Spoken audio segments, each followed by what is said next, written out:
tidak bermaksud sok tahu, sok pinter, sok hebat, sama sekali tidak. Ya, tapi as a servant of God, ya sebagai pelayan Tuhan, kadang-kala saya jujur Bapak Ibu ya, saya dalam anugerah Tuhan, Ya, sekali lagi dalam anugerah Tuhan, Pastor Yosia lebih lama mungkin dari saya. Saya mungkin pelayanan hampir 40 tahun lebih. Kadang-kala ini kejujuran saya. Pengen ngomong yang enak supaya orang dengarnya enak. Tapi seringkali ada banyak hal yang rasanya nggak enak di telinga. Dan saya mau nggak mau harus sampaikan itu. Karena memang saya putuskan untuk lebih taati Tuhan kan. Ya kadang-kala orang berkata, khotbahmu kayaknya terlalu tajam, kayak kita ditabrak kontainer begitu ya. Saya berkata, saya tidak bermaksud menabrak. Saya cuma bermaksud untuk menabrak kamu memang. Nah artinya ya nggak enak sih, tapi ya saya sampaikan ini buat kita semua. Nah saya ingin mengajak kita, Bapak Ibu begini, ini secara teologi ya. Saudara nggak tahu ini juga nggak apa-apa, tetap masuk kerajaan surga kalau saudara nggak murtad. Jadi nggak tahu ini juga nggak apa-apa. Kejadian 1 dan kejadian 2 itu sumbernya beda, tapi kanonisasinya dikanonkan jadi satu. Kejadian 1 itu sumbernya adalah sumber Elohim. Ya. Jadi kejadian 1 itu Tuhan itu lebih teknikal, lebih teologikal, lebih liturgi ibadah. Itu kejadian 1. Ya, kita tahu ya, kejadian 1 itu kan tentang penciptaan. In the beginning God created the heavens and the earth. Full stop. Pada mulanya Allah menciptakan langit dan bumi. Kata pada mulanya, katakan pada mulanya. Itu bahasa Ibraninya ditulis dengan kata Bereshit. B itu di dalam, resit itu is the king, dia raja. Jadi tolong pahami Alkitab itu bukan buku agama. Alkitab itu buku raja. Ya, kita sudah terlalu lama hidup di alam demokrasi sih, jadi tiap orang kayaknya punya pendapat. Enggak. Ini kerajaan Bapak Ibu ya. Dan saya tidak akan jelaskan itu, ya biar pembicara lain jelaskan itu. Tapi begini Bapak Ibu, jadi kalau dikatakan pada mulanya Allah ciptakan langit dan bumi, titik. Nah, pertanyaannya, kapan bumi ada? Bersamaan surga ada. Kapan surga ada? Bersamaan bumi ada. Jadi surga dan bumi itu intermingle saja ini. Udah. Oh iya kan? Coba aja baca kejadian 1 ayat 1 itu, Bapak Ibu ya. Artinya kalau kita lihat kan, makanya Tuhan jalan-jalan di taman. Nah, oke. Jadi sumber kejadian 1 itu sumber Tuhan menyatakan diri sebagai Elohim. Akhiran im itu selalu jamak Tritunggal. Allah Bapa, Allah Anak, Allah Roh Kudus. Seperti Syamaim, 3 tingkatan langit. Ya, saudara tahu ya, ada langit pertama, langit kedua, langit tingkat ketiga, itu heavenly place. Itu sorga itu. Ya, saya tidak akan menjelaskan itu, saudara bisa baca saja ya. Efesus 2, 2 Korintus 12. Kok tahu Pak Rubin? Ya, saya pembelajar. Jadi saya tidak mau khotbah, asal-asalan saya nggak mau. Ya, bisa saja lah. Khotbah 3 jurus menjadi orang kaya tanpa sulit, bisa. Tapi saya tidak suka khotbah yang begituan. Jadi saya mau yang sulit-sulit saja ya. Karena memang kemuliaannya hebat di depan. Nah, begini. Setelah dia ciptakan, he is the creator of the universe. Tuhan yang sangat sakral, yang sangat jauh, yang megah, yang hebat. Susah itu. Karena otak kita sudah jatuh dalam dosa. Jadi menggambarkannya nggak gampang. Karena manusia sudah jatuh ke dalam sistem dunia namanya ya. Nah, di kejadian 2, saya nggak tahu jarak antara kejadian 1 dan kejadian 2, saya nggak tahu itu berapa ribu tahun, saya nggak tahu, Alkitab nggak menjelaskan. Ya mungkin ada beberapa penafsir bisa menjelaskan. Tuhan itu menyatakan dirinya sebagai sumber J. J itu Jehovah. Ya kan? Orang Ibrani karena saking sakralnya pada nama Tuhan, tidak berani sebutkan pakai huruf vokal. JHVH.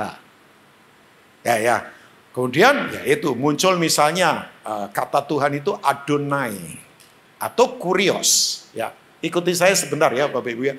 Bapak Ibu nggak tahu ini nggak apa-apa juga, tetap masuk kerajaan surga kalau tidak murtad. Ya, jadi cuman ya kalau tahu ini Bapak Ibu lebih mengerti. Oh, tujuan saya untuk apa sih? Makanya saya nggak mau sia-siakan hidup. Tadi ibadah jam 1 maksudnya. Saya bicara tentang impact ketaatan, seed itu ya, incorruptible seed. Kita ini punya benih yang tidak rusak dalam bahasa Inggris ya. Nah, Bapak Ibu begini, di kejadian 2, itu Tuhan itu lebih rileks. Tuhan lebih karib, Tuhan ngobrol sama manusia. Tuhan kemudian berjalan bersama di satu taman, namanya Eden. Nah itu. Jadi Tuhan lebih ngobrol sama manusia, lebih rileks, lebih heart to heart, lebih kemudian sharing, ya lebih begitu tuh kalau Bapak Ibu baca. Nah, di Kejadian 2 secara spesifik, nah ini dia, muncul kata-kata ini. Coba kita lihat, multimedia tampilkan ayat yang sudah saya berikan, thank you ya. Nah ini, ayat yang kedua sampai ayat yang ketujuh. Saya ingin fokus pada kata pengelola. Jadi kita itu pengelola karena kita mengelola. Saya ulangi ya, kita ini mengelola karena kita pengelola. Nah, udah, makanya saya lihat ya, orang itu kalau mengelola yang Tuhan percayakan, lain hidupnya. Ya, minta ampun, keluarga saja nggak bisa dikelola, gimana? Mau jadi hebat. Ya kan? Waktu saja nggak bisa dikelola, ya gimana? Mau jadi luar biasa. Oh, bahkan semua kasih karunia Tuhan. Oh iya, saya tahu. Tapi kan ada bagian kita di mana Tuhan mau kita mengelola. Saya kalau nggak mengelola, hari ini saya nggak mungkin bisa ada di sini. Yalah, saya mengelola. Saya nggak suka minta-minta orang loh. Saya nggak suka deketin orang supaya dikatrol. Di pelayanan saya nggak pernah cari-cari jadwal pelayanan. Nggak pernah. Ngapain lagi? Ya, wong saya selalu doa buat jadwal kok. Ini selalu doa, salah satu jaga hati saya ya. Saya bilang Tuhan tutup dengan segala cara yang Tuhan tidak mau dan itu merusak motivasi saya. Tutup dengan segala cara. Pernah terjadi? Oh sering. Satu kali saya ke North America, ya untuk first time saya ke Vancouver. Ya diundang. Ya memang saya salah. Saya bercanda saja sama teman saya. Bercandanya sombong. Tapi memang betul ya, setan itu tidak maha tahu. Tapi dia tahu kalau ada kata-kata yang jahat. Setan itu tidak maha hadir. Ya dia tidak maha hadir, tapi dia akan hadir kalau ada kenajisan. Makanya begitu ada kenajisan, setan ada di sana. Loh, setan itu tidak maha tahu. Nggak maha tahu, tapi begitu orang ngomong jorok, rusak, ngomongnya dosa, ngomongnya menghancurkan, setan langsung tahu. Jadi saya bercanda saja Pak Eri ini, bercanda sama teman saya. Ini loh, gua untuk pertama kali ke North America mau pelayanan. Keren kan? Padahal ini teman saya. Teman cita-citaan saya puluhan tahun, makanya dia punya kepala jadi agak lonjong gimana, saya citakin terus. Ya, enggak, ini teman dekat saya. Ya, tapi kemudian apa yang terjadi? 1 minggu, tiket sudah issued, visa sudah keluar. Tahu nggak? Visa Kanada itu lebih sulit kadang-kala dari visa Amerika. Saya dalam anugerah Tuhan beberapa kali pergi ke Amerika untuk diundang pelayanan, bukan karena apa. Ini tiba-tiba tiket issued, visa udah keluar. Tiba-tiba kok panas dingin saya. Bukan lihat setan. Tiba-tiba panas dingin. Cek darah semuanya. Tahu nggak? Demam berdarah. Teman saya gantian. Loh pendeta katanya mau keluar negeri sama nyamuk saja tumbang. Coba bayangkan ya. Dia candain saya ya. Terus kemudian saya cek. Dokter Yanto tangani saya. Dia bilang, Pak Rubin jangan berangkat asli. Demam berdarah ini bahaya kalau di daerah dingin. Apalagi Kanada. Udah, demam berdarah itu yang jago dokter-dokter puskesmas di Indonesia. Ya. Jangan coba-coba DB dibawa ke Singapura. Mereka nggak tahu caranya. Sebab di Singapura nggak ada nyamuk. Kalau di kita kan nyamuknya satu, temennya banyak banget. Dan dokternya biasa digigitin nyamuk kan, jadi udah biasa ya, nggak perlu rumah sakit gimana, puskesmas saja bisa tolong lah. Bapak Ibu tahu, nggak jadi berangkat. Saya sadar, makanya saya sekarang kalau ngomong hati-hati ya. Nah kembali apa yang ingin saya katakan buat Bapak Ibu semua, kita ini pengelola. Ya karena Tuhan mau kita mengelola. Ada banyak hal yang luar biasa. Nah kita coba lihat. Demikianlah riwayat langit dan bumi pada waktu diciptakan. Ini pengulangan dari sumber Kejadian 1. Ketika Tuhan Allah menjadikan apa? Bumi dan langit. Nah bedakan bumi dengan dunia. Bumi itu tempat, dunia itu sistem. I repeat again. Jangan cuek ya dengar ini. Bumi ini tempat. Gunung, laut, rumput, tumbuhan itu milik Tuhan. Dunia sistemnya, kosmos. Nah, ya kan? Kayak ini tempat harus dikembangkan supaya maju. Ya, sistemnya apa? Ya, sistem ibadah raya, sistem konseling, sistem ibadah penghiburan, sistem konseling pernikahan. Nah, itu sistem. Jadi NBC ini punya sistem, tapi ada tempat. Tempatnya harus dikembangkan supaya bergerak. Nah, bumi ini tempat. Harus dikembangkan dengan sistem. Sistemnya namanya dunia. Tapi dunia kemudian sudah jatuh kan, karena manusia memberontak. Oke, saya tidak akan sampaikan itu di pasal 3. Belum ada semak apapun di bumi, belum timbul tumbuh-tumbuhan apapun di padang. Anehnya apa? Di Kejadian 1 semua sudah diciptakan. Tapi belum kelihatan, karena itu dalam bentuk potensi yang harus dikelola. Saya ulang lagi, kan aneh, di Kejadian 1 semua sudah diciptakan. Hari pertama, hari kedua, hari ketiga, hari keempat, hari kelima, kemudian hari keenam, Tuhan ciptakan kita sebagai pengelola. Tapi Alkitab berkata begini, belum ada semak apapun di bumi, belum timbul tumbuh-tumbuhan apapun di padang. Sebab Tuhan Allah belum menurunkan hujan ke bumi, dan belum ada apa? Orang untuk mengusahakan tanah itu. Nah ini, highlight di kata ini. Jadi begini, belum ada yang mengelolanya. Tapi potensinya sudah ada. Semuanya sudah ada. Makanya saya meyakini solusi apapun, ya ini kalau ekstrim, solusi kemiskinan itu tidak usah cari di luar. Ada di dalam kita untuk memberi solusi itu. Tuh, semua Tuhan sudah taruh di dalam kita. Sudah tinggal dikelola, dikeluarkan Bapak Ibu. Makanya saya yakin banget. Tidak tahu saudara setuju atau tidak dengan saya. Yang nggak setuju juga nggak berdosa sih. Saya yakin 100% orang bodoh yang rajin itu akan kalahkan pemalas yang mungkin orang itu pinter. Saya yakin. Saya ulangi, 100% orang bodoh yang rajin itu akan mengalahkan orang pinter yang pemalas. Saya yakin. Kok nggak ada yang amin kayaknya? Ya mungkin banyak nggak setuju kali ya. Saudara pernah lihat nggak ada orang pinter tapi pemalas, menyepelekan, emosinya nggak jelas, apa-apa ngamuk, apa-apa ditendang, apa-apa disepelekan, ya enggak pernah jadi apa-apa. Pinter padahal akademiknya. Sorry ya kalau cuman pinter akademik, kalau emosinya enggak jelas gimana? Saya lihat ada orang ya pinter tapi enggak sopan. Ya orang maafkan, mau respect gimana? Ya kan, Pak, Bapak kayaknya serius sekali menatap saya Pak ya. Karena Bapak orang rajin kayaknya. Dilihat dari rambutnya memang penuh perjuangan karena rajin ya. Ya, Ibu kayaknya setuju juga. Rajin ya Ibu ya. Bapak ya rajin ya. Ya saya tahu. Ya betul, orang rajin itu akan bunuh semua setan di neraka. Rajin berdoa, rajin belajar, rajin memberi, rajin melayani. Oh ya, saudara kalau sudah rajin, saudara akan bunuh semua setan di neraka.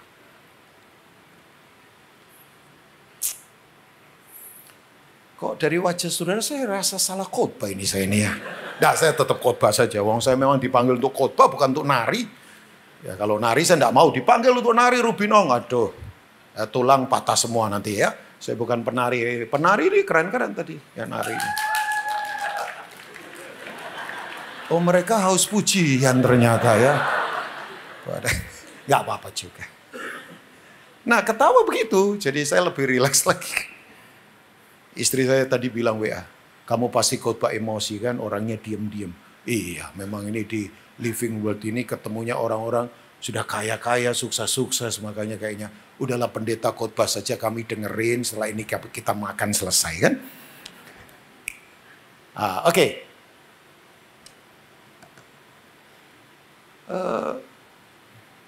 Sudah ya? Tetapi ada kabut naik ke atas dari bumi dan membasahi seluruh permukaan bumi itu. Mungkin saya kasih contoh yang tadi lagi. Saya tadi ketemu Kevin Senjaya di sebuah ibadah. Ya udah pensiun dari bulu tangkis. Tapi saya tadi ngomong sama mertuanya, ini legend ini anak. Oh iya, tapi nggak sempat ngobrol banyak. Nah saya ngomong begitu karena begini. Indonesia itu tradisi emas dalam Olimpiade selalu kan lewat bulu tangkis kan. Yalah. Ya dari mulai pengantin medali emas tahun 82 di Barcelona. Susi Susanti dan Alan Budi Kusuma. Ya sejak itu 4 tahun sekali emas terus. Emas. Paris 2024 kemarin emas. Cuman dapat perak di tunggal putri. Ya. Dan kemudian begini Bapak Ibu. Yang saya kagum, 2 medali emas kita dapatkan. Di cabang yang menurut saya Itu cabang menurut saya. Wow, itu pengelolaan. Satu, atlet angkat besi. Yang kedua, agak aneh ini cabangnya. Sport climbing. Panjat tebing. Ada pemanjat tebing nggak di sini? Atau pemanjat pohon mangga tetangga? Terserah juga. Nggak ada ya? Nggak apa-apa juga. Tahu nggak? Manjat tebing. Panjat tembok begitu. Tinggi itu. Tinggi banget itu. Saya nggak tahu berapa meter itu. Saya nggak tahu ya. 4,75 detik. Namanya Frederick Leonardo dari Pontianak. Dapat emas. 4,75 detik. Bayangkan, imagine. Spider-Man lewat itu. Asli. Itu jelas. Nggak jelas itu Amerika bikin-bikin kita ketipu terus itu ya. Ya saudara kan ketipu-ketipu Amerika terus kan. Ketipu film-filmnya Hollywood. Ya oke lah. Supaya saudara tertawa di dunia yang stres begini kan. Ya Mission Impossible. Ya. Nggak tahu ditembak nggak mati-mati sih Randy. Ya. Filmnya panjang kita nongkrongin lagi dan sebagainya. Sementara dengar khotbah. Ampuni mereka Tuhan, mereka nggak tahu apa yang mereka perbuat kan. Sudah tahu apa yang terjadi? Begitu menang, Indonesian government kasih bonus orang ini 5 miliar. Mas 5 miliar kan? Perak 3 miliar. Ya perunggu 1 miliar. Gak dapat, ya gigit jari. Sudah tahu? Ya tetap dapatlah bonus mungkin. Sponsor kasih mungkin 2 miliar. Induk cabangnya 3 miliar. 10 miliar. Saya kadang bertanya ya, posisi mana di pekerjaan yang bisa orang tiba-tiba dapat 10 miliar masuk deposito. Ya potong-potong pajak saya nggak tahu berapa tetap banyak. Jadi kemudian saya sadar, tubuh saja kalau dikelola profit. Nggak perlu gelar. Nggak perlu, gue bukan dari keluarga kaya. Udahlah alasan begitu. Ini tubuh saja kalau dikelola. Nggak sembarangan. Tubuh ini jangan dibuat sembarangan. Makanya kalau tubuh dirusak, ya gimana? Tubuh saja kalau dikelola. Keren. Belum banyak yang lain. Belum cara berpikir. Belum kemudian buah tangan. Ya. Saya punya teman di China, petinggi Huawei. Pindah ke Australia. Nah Huawei di China, Android kan Huawei itu Android ya? Saya nggak tahu. Android ya? Bukan ya? Ya. Apa itu? Nah, sistemnya apa? Oh saya nggak tahu itu ya. Oke. Ya, apalah. Kan ada sistemnya ya. Sistem operationnya ada kan. Nah dia pindah ke Australia. Australia kan sistemnya iOS kan.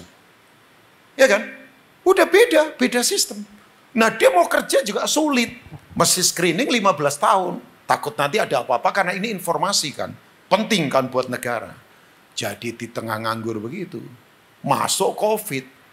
Tiba-tiba dia bisa masak.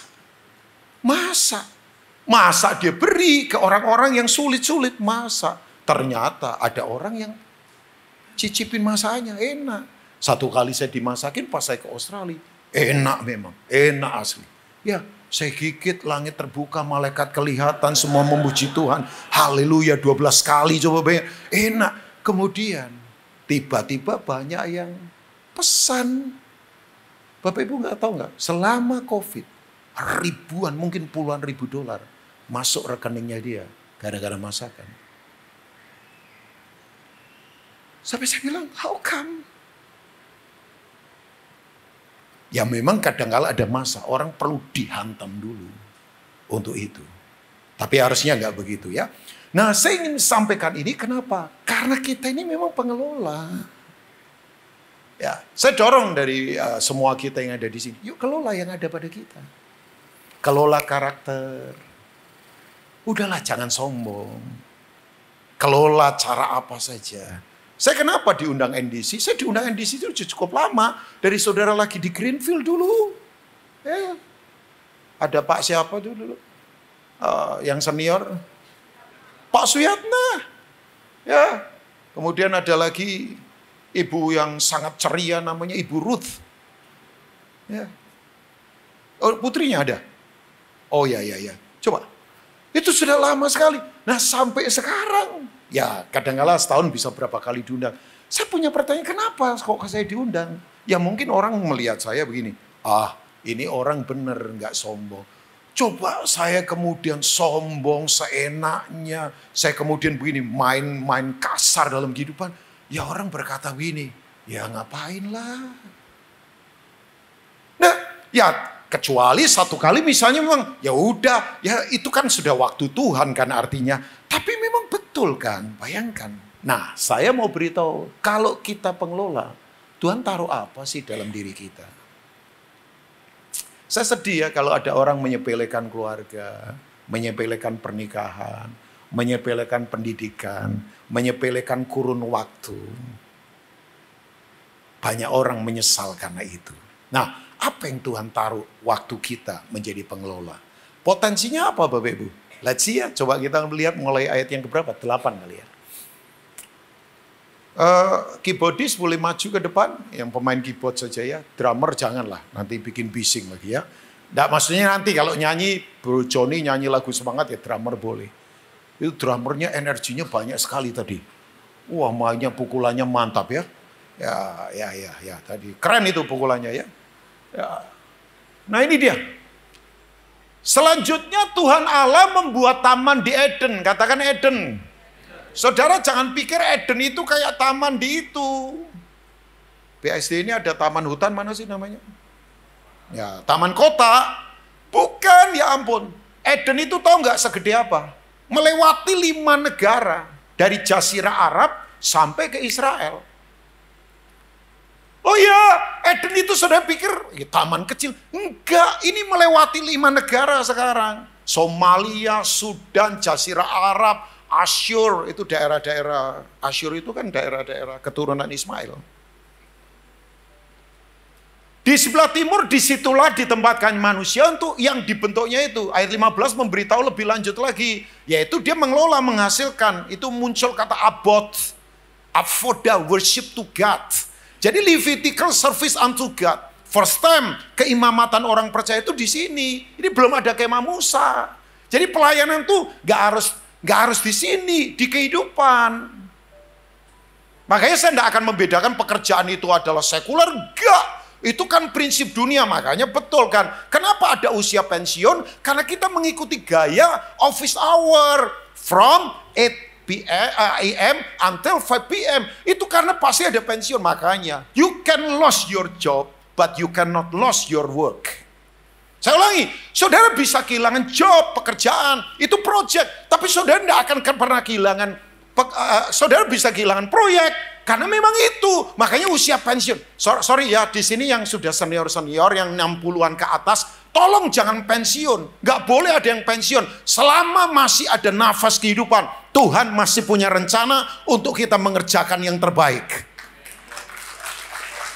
Pak Ibu, ini bukan soal uang lagi. Ya ampun, yang parah orang di-drop dan rasa berhasil di situ karena duit banyak, padahal nggak bahagia. Tahu nggak tragedi, salah satu tragedi orang sukses tapi di tugas yang salah. Ini dokter callingnya, nolong jiwa, menyembuhkan orang. Jadi monter sukses, buka showroom mengembang di mana-mana, deposito di mana-mana, invest di mana-mana. Dunia anggap top, karena apa? Tanahnya banyak, gedungnya gede, kemudian rumahnya bagus. Tapi sorry, di hadapan Tuhan, dia gagal. Karena callingnya dokter hilang. Gara-gara dicap suksesnya duit dan aset. Nanti ujungnya apa? Stres, depresi gila, kosong.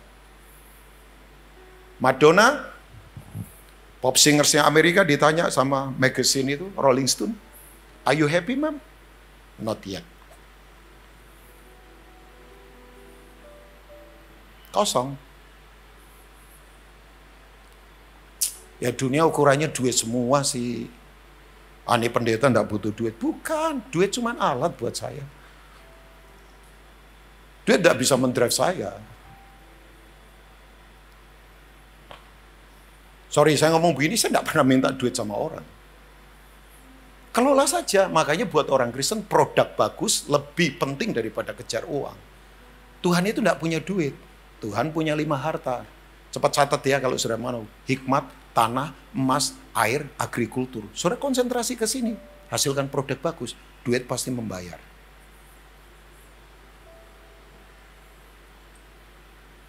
Ya kalau harga emas tinggi, itu memang hartanya Tuhan. Ya terserah orang berkata sekarang Bitcoin, ya boleh lah, tapi emas tetap. Istri saya paling bahagia, emasnya besar, emas rubin. Ya, soalnya kayaknya ketawanya apa begitu ya. Oke, waktunya cepet ya. Sudah, hampir selesai nih. Coba lihat ayat berikutnya. Lalu Tuhan Allah menumbuhkan berbagai-bagai pohon dari bumi yang menarik, yang baik untuk dimakan buahnya. Pohon kehidupan di tengah-tengah taman itu setelah pohon pengetahuan tentang yang baik dan yang jahat. Jangan tanya begini loh ayat 9. Kan Tuhan pasti tahu manusia itu memakan buah pengetahuan yang jahat. Pasti manusia jatuh. Ya jangan main catur sama Tuhan ya. Ide awalnya Tuhan tidak mau manusia jatuh. Tapi kan ada free will. Saudara mau nikah sama siapa, tinggal di mana, putuskan pergi kemana, kan itu keputusan saudara. Apakah Tuhan tahu? Ya saudara tanya sama Tuhan. Ya, kadang-kadang orang tanya nggak jelas, mau mainan catur sama Tuhan, janganlah ya. Coba lihat ayat 10. Ada suatu apa Bapak Ibu? Sungai. Katakan sungai. Sungainya bukan sungai doi, bukan sungai jen, bukan kepeng, bukan sungai mani, bukan sungai uang. Sungai ini. Kalau ada sungai berarti produktivitas, ada sungai berarti ada kesuburan. Makanya semua kota di dunia selalu dekat sungai. Coba Australia itu kan desert semua itu. Tapi kota-kotanya selalu dekat sungai. Perth, Melbourne, Adelaide, Brisbane, Sydney, mana lagi? Darwin, itu semua ada sungai. Jakarta juga ada sungai, Ciliwung misalnya. Ya, Surabaya ada sungai Berantas. Semua ada sungai, karena sungai itu produktivitas. Saudara tidak usah takut, Tuhan siapkan ini. Coba lihat. Dari Eden itu membasahi taman itu, dan dari situ sungai itu terbagi menjadi 4 cabang. Dari satu sungai ada 4 cabang. Oke, breakdown beberapa hal. Ayat berikutnya. Saya kasih ayat sampai ke 15 ya, thank you. Yang pertama namanya Pison, ya ini yang mengalir mengelilingi seluruh tanah Hawilah, tempat emas ada. Ini Jazirah Arab. Dan itu sampai ke Afrika. Sekarang China lagi banyak invest ke Afrika. Makanya sekarang muncul suku baru di Afrika. Perkawinan antara orang China dengan orang Afrika. Sekarang ini. Coba bayangkan ya. Orang China nikah sama orang Afrika. Ya, ada suku baru sekarang. Saudara layanilah ke sana. Ya. Oh, sekarang banyak. Nah ini tempat emas ada. Emas di Afrika. Wih, emas hitam. Dan bukan orang hitam, bukan memang emasnya. Itu emas berkualitas. Jadi awal, saudara-saudara. Pertanyaan saya, sudah ada emasnya? Sudah. Sudah bentuk apa? Ya belum dikelola. Kalau sudah ada bentuknya itu pergi ke toko emas. Dikelola. Nggak ada, tapi ada. Makanya pengelolaan penting Bapak Ibu. Nah ini penting. Nah kemudian ayat berikutnya. Emas negeri itu baik di sana ada damar bedola dan batu apa? Krisopras. Tahu damar bedola?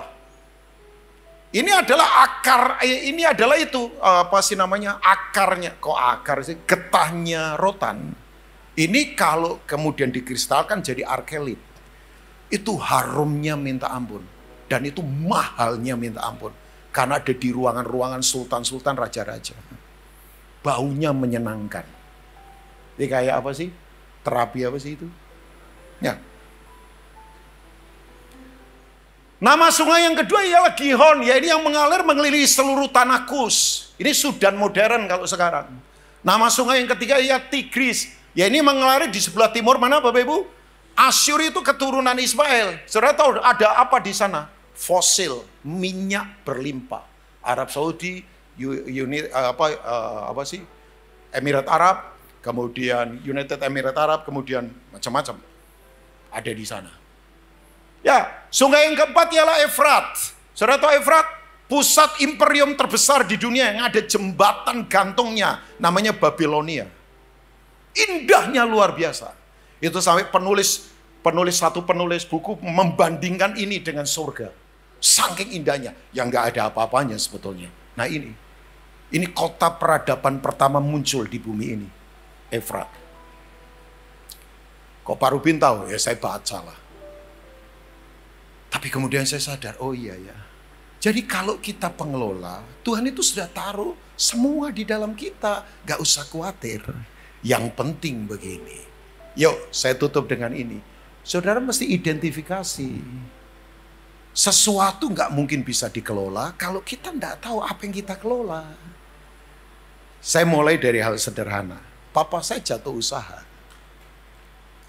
8 bersaudara, anak nomor 1.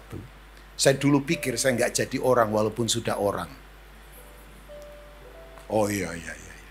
Orang dulu kemudian cibirkan, nggak mungkin keluarga ini bisa apa begitu. Saya tidak rasa saya sudah apa, enggak. Biasa saja. Tapi Bapak Ibu saya belajar, saya kelola. Makanya saya percaya prinsip ini. Nggak tahu Bapak Ibu, nggak setuju juga nggak apa-apa. Fasilitas tidak menjamin orang sukses. Tapi tidak ada fasilitas, tidak menjamin orang gagal. Saya ulangi, fasilitas nggak menjamin orang sukses. Tapi tidak ada fasilitas, jangan putus asa. Tidak menjamin kita gagal. Ya, saya secara harapan nggak ada dunia, tapi masih ada tuh. Ya, pelayanan sudah berapa lama Pak? Ini karena saya orang pelayanan ya Pak Iri ya.